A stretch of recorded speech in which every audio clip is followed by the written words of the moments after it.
Hi everyone, it's Morgan Neighbor, and I'm going to be talking about Shrek Swamp House that I did in partnership with Corinne Padar.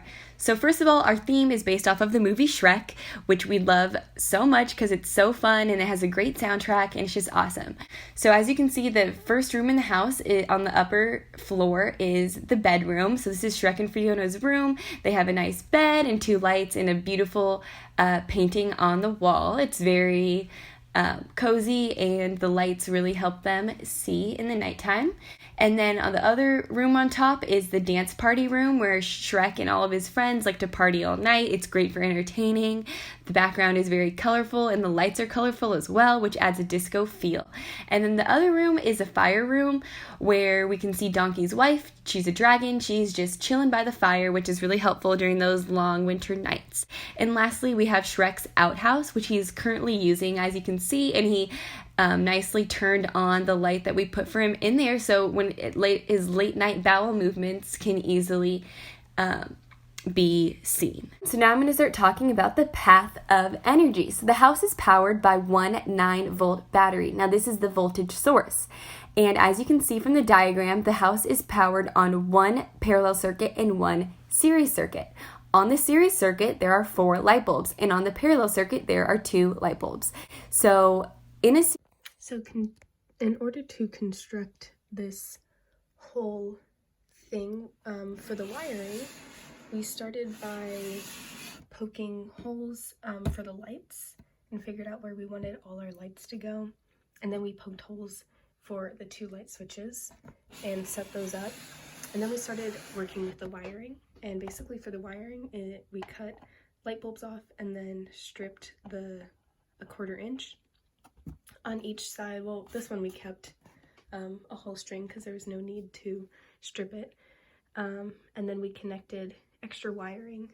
And then for this, we just added a little loop-de-loop around the brad to create a nice connection. Same here. And then we brought everything back to the battery and kind of taped the battery in place so that it wouldn't move, and then fed the wires respectively to the right positive or negative side. Same with the parallel circuit. We just cut everything. We added circuit breakers on the parallel circuit because the 9-volt battery was too strong for the 2 lights and it kept on blowing out.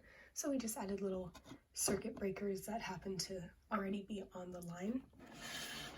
And yeah, that was kind of our whole build process. A lot of twisting wire and cutting wire and measuring wire, and obviously a lot of taping and putting everything in place. When connecting the wires, we learned it was important to put them at 90-degree angles of each other and then wrap them around opposite and then tighten them. And so we got some really nice wire wrapping done, and it helped create a nice electrical current throughout the whole wire circuit. We know that the voltage is divided evenly among each device. Same with the current. It passes through each device in the series. So if one of the light bulbs goes out, the whole entire series will go out. And when it comes to the resistance in a series circuit is the sum of the individual resistances of each device in the circuit. So that is because everything is divided up in a series circuit. So it does not share different paths. Now when it comes to a parallel circuit, the power of the house is operated independently of the other devices. So each light bulb is powered independently. This means that a break in one path does not interrupt the current through the other path, so a light bulb would still work. The voltage is the same through each device. So how in a series it is divided up, in a parallel it is not. So the full voltage is going to each. And the total current in a parallel is divided between the branches, and the resistance of the total circuit is less than the resistance of each branch. So that's how it works. Those are the differences between the parallel and a series circuit. To the first room, it is a series circuit, and the light bulbs can be turned on and off by this light switch.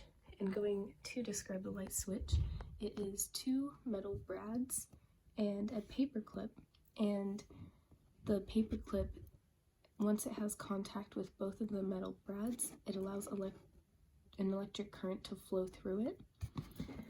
because if you look at the wiring, you see that there is a break. So this is a light bulb.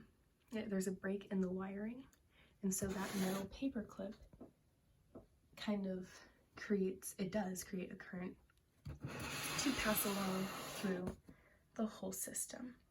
And back here you can see that from the light switch we go to the positive side, and then from up above we go down to the negative side. And this series circuit is connected to another series circuit that is not powered by any light switch of any kind. So these ones are on eternally, as long as they're connected to the battery, of course. And so we have one light bulb here, connected through some wiring, and then they go respectively and connect with the right positive negative side. And yeah, so down here is a series circuit fireplace and a dragon, and then in here is the outhouse with a series circuit light bulb. Then up here we have our parallel circuit room, and this is Shrek's dance room, and it again is powered by a light bulb. So if you see that, you can see how the lights are kind of having a hard time turning on and stuff. It's because the metal isn't conducting as well as it could be, so you put it on top so that the electric current can flow seamlessly throughout. So this is a parallel circuit. What makes it a parallel circuit is that it has branching, and just like the series circuit, the light switch setup is the same. And then, oops, I turned it off. And then back here, we just have it going to the battery, and then to the battery. This side is going to the positive end, and then the other one is going to the negative end. Thank you for watching our Shrek House presentation, and have a great day.